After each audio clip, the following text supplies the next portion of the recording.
Spotify with Steph's World and YouTube and Instagram with Stephanie's Rock Show. Today's guest is an author, but I came across him. I thought, what is more rock and roll than a horror author? Blake Edward. Thanks so much for coming by. Absolutely. Thank you for having me. So tell us about It's the Haunting of Cheteau de Mornay. Am I Yeah, saying that correctly? that's correct. Okay, Yes. it's a handful. Tell us all about this book and how you started writing it and everything.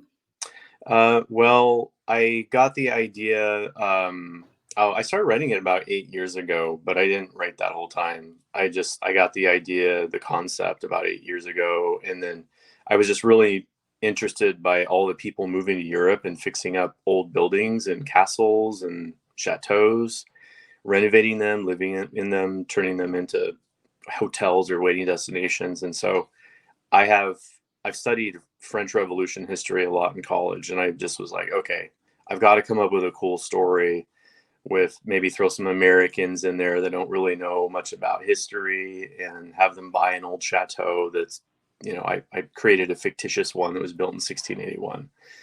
And so that's pretty much where it came from. And it's just this married couple who are having trouble. They had a loss in their family recently, and their marriage is kind of falling apart, and they're looking for something to like work on together and get out of the United States. And so they decide to go and move to France, but there's this chateau kind of calling to them, and it's broken down. So it's for sale, doesn't cost a lot.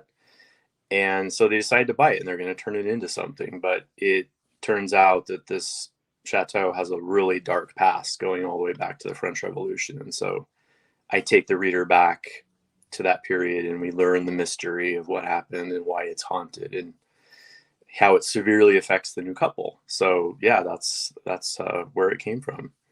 That's really neat. And I will say, I didn't realize how much as Americans we are babies until going over to Europe for 3 months and seeing all the old castles and the buildings and realizing like our old was maybe 100 years ago and everything is just freshly made. And it doesn't feel as eerie as the history in the European buildings. So I like that you kind of use that. Is this your first book that you've written?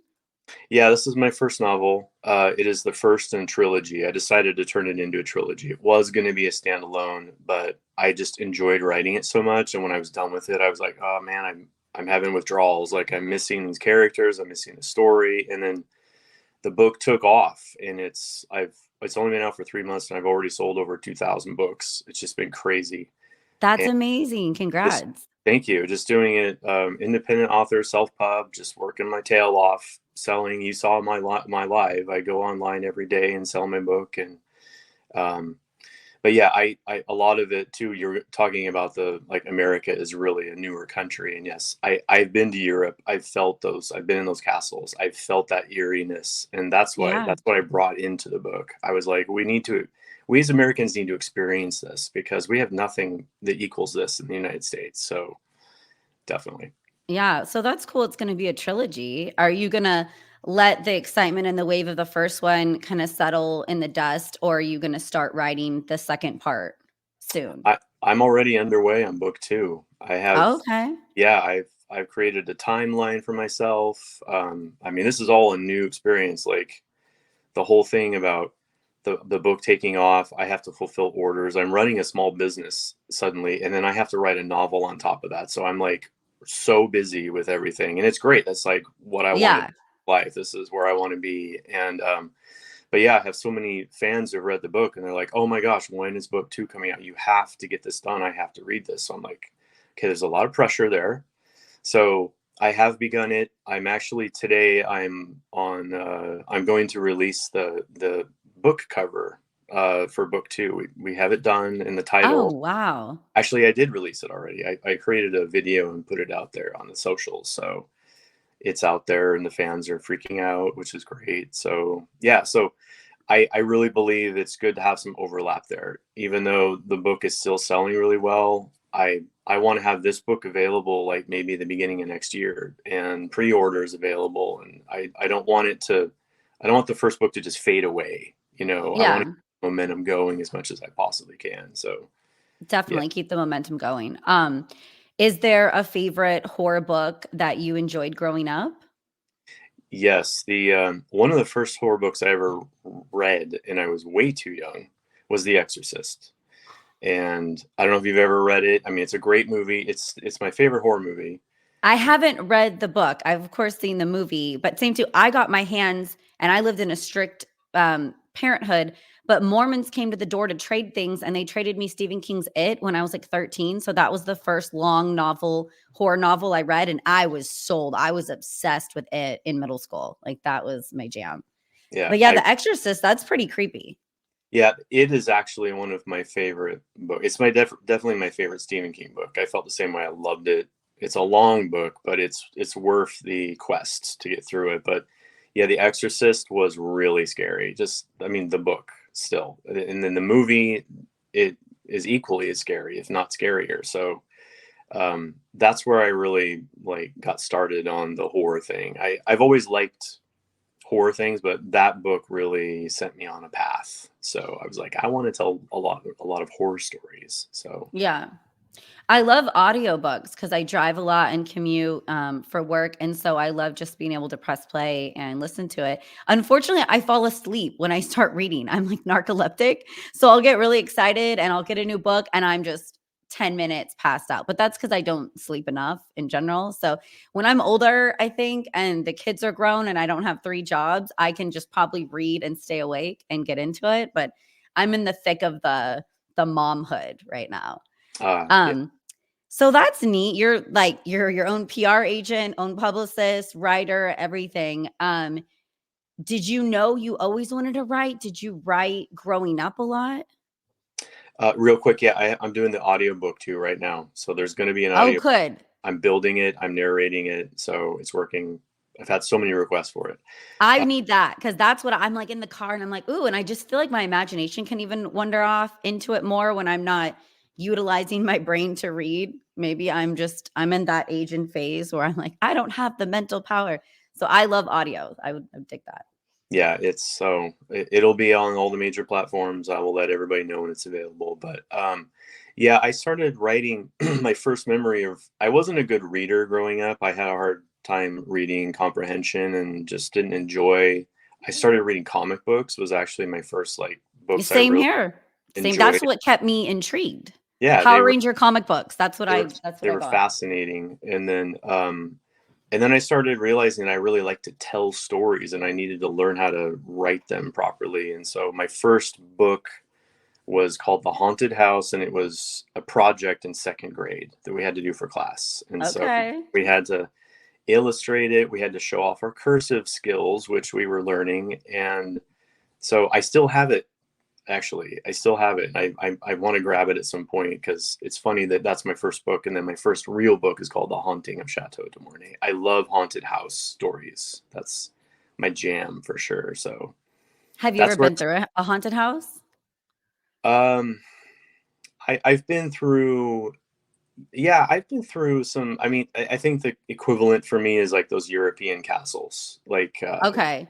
Not like like so I've done that, like a London, chamber, and it was kinda eerie, but I mean, like, there's a place called Scream Park in Sacramento that comes around once a year where it is nuts. They recreate The Ring and It and everything, and they reach out and grab you, and it freaking freaks me out. Like, I have a mini heart attack afterwards, but I like putting myself through it. I don't know why. Is that sick?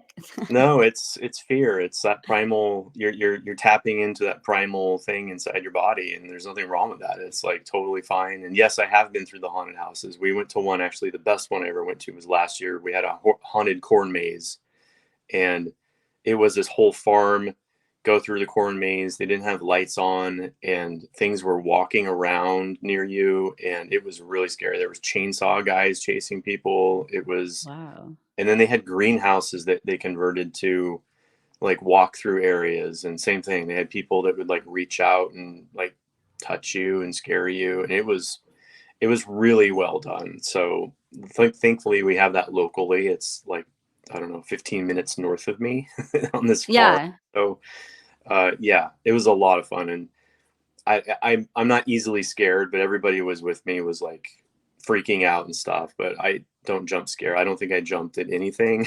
And I kind of felt kind of bad because I was just like I should be enjoying this a little bit more, but they had a good time. It was fun. I loved what they were doing. The chainsaws particularly were scaring people. What was the last horror book or horror film that actually did scare you or a minor jump scare? Oh gosh, that's a really good question. I know, I'd have to think about it. I've been watching a lot of horror movies lately. We've been really into them. Gosh, what I can't even think of the name of it. They Or were like not even scare you. Have you okay, I love M. Night Shyamalan, he's a genius to me. Did you see the movie Old? To me, no, that was, like, really scary because aging, I think it's, like, scary in the back of a lot of people's minds. So people on a beach and they can't figure out why they're just aging so fast to yeah, death. And I'm like, I think I'm older. I'm not into the jump scare. I'm into the actual mind fuck of like, yeah, oh God, that would be a nightmare. Like your life just flying by and there it goes and you can't do anything. yeah, That yeah. freaked me Plenty, out. plenty of movies like that. I haven't seen that one. The one that keeps coming back to mind. I watched it years ago, but it was a pleasant. Like I didn't expect to be as scared as I was the first Paranormal Activity movie. Like demonic stuff tends to really get to me, and that one just shocked me at how well like I watched Alone in the Dark, and I was like, oh my god, this is like I'm getting chills. Like this is really rare for me, and so that one worked. It actually worked for me. So It's funny. I like scary movies. I cannot watch them alone. I cannot spend the night alone. If I'm gonna watch them, I have to be like with somebody in my bed or I'll like I don't know, I can't fall asleep. It's weird. Like I won't be scared during the film. I'll be more scared right after it. yeah, It's like an aftershock. yeah. I don't get scared when I put myself intentionally in a dark room by myself just Oh to my like god. try to elicit that primal fear that is really hard for me to tap into. That's what so that's why it just sets the experience up for me, and that's why I was just absolutely shocked when I saw that and I was like, whoa, this is I'm getting chilled and this is really freaking me out kind of. So yeah, but It intensified your I've fear. seen some stuff recently. I just can't remember the names of them that I was impressed with. Like more like a smaller studio, stuff that's on like Netflix or Hulu or whatever. Just can't remember the names of it. Good stuff. I feel like what scared me is because I was too young, and so I just go back to A Nightmare on Elm Street and The Leprechauns, because I was really young, and I remember renting those at Blockbuster and being like, "Oh my gosh, this little leprechaun's gonna pop out and kill me," or I can't fall asleep because Freddy's gonna come when I fall asleep." So I just those 2 kinda wrecked my childhood. Now I love it, right? And I'm a huge Child's Play, Chucky fan in general, and I'm trying to get Jennifer Tilly on because I just think she is such a Oh, she's I don't know, amazing. just a goddess. I think She's she's so amazing. yeah, yeah. But do you have, like, a favorite childhood kind of horror film or horror book or novel that scared you because you were young? Yes, the before pre-Exorcist, I think I was probably 7 or 8, was the first 2 Halloween movies and then the Charles Manson Helter Skelter movie that was based on the book. And my friend up the street, his dad had rented these movies on VHS. This was like Yeah. 1982, Yeah, I 83. saw all my movies on VHS, Yeah, like, yeah. VHS had basically just come out. And so it was a big deal to go rent like as many as you could, and you could have them for like several days. And anyway, his parents were gone, and he's like, hey, let's watch these movies, and they look kind of scary. I'm like, okay, why not? And we basically sat through like 9 hours of absolute terror. I mean, the first 2 Halloween movies are really scary even if when you're an Yeah. adult. And I had never seen anything like that in my life. And also the reality of the Manson murders was like, oh my gosh, people actually do this in real life. Like I knew the Michael Myers thing was fake, but Yeah. the Manson thing it blew my Documentary mind. style Yeah, that and this so happened. I was just horrified, and I remember I was just like in shock for like a week after that, and just rethinking life. Like my innocence is gone now. I slept in my parents' room for like a month after that, like on the floor, just because I didn't feel safe anywhere. Yeah, no, I mean, So, everyone does that. Everyone's run into their parents on the floor. I feel like not scary wise, but my like mind altering movie was the Rocky Horror Picture Show. And I again went to a friend's house, kind of similar, we snuck out of their parents' VHS and watched it. And I was like, men can dress in women's tights and men can date men. I just mind blown. And then I remember my whole world was like, is everybody just fluid and doing these fun things? And then I don't think I was scared at all. I was just like perplexed that Yeah. that Yeah. could happen. It made you question a lot of things. Like that. Yeah. That's what's brilliant about that movie is it came out so long ago and it was really controversial, but it Yeah. had awesome music in it. Yeah, Susan Sarandon was just a young woman in it, Yeah. and I'm I mean, obsessed with Tim Curry and and Meatloaf, Tim Curry. and they were Tim all Curry's amazing. babies. Yeah, they were all, and it's such a fun experience. It tapped into everything perfectly. It's a cult classic. People watch it in the theaters and they dress up, and I love it. I love that movie. Yeah. Absolutely. No, me too. Well, thank you so much, Blake, for taking time out of your day and stopping by the Spotify podcast. And everyone, go to his link tree, click on all the links. You can find your book everywhere. It's out now, and stay tuned for the second part coming out soon. Absolutely. Thank you so much, Steph. Definitely.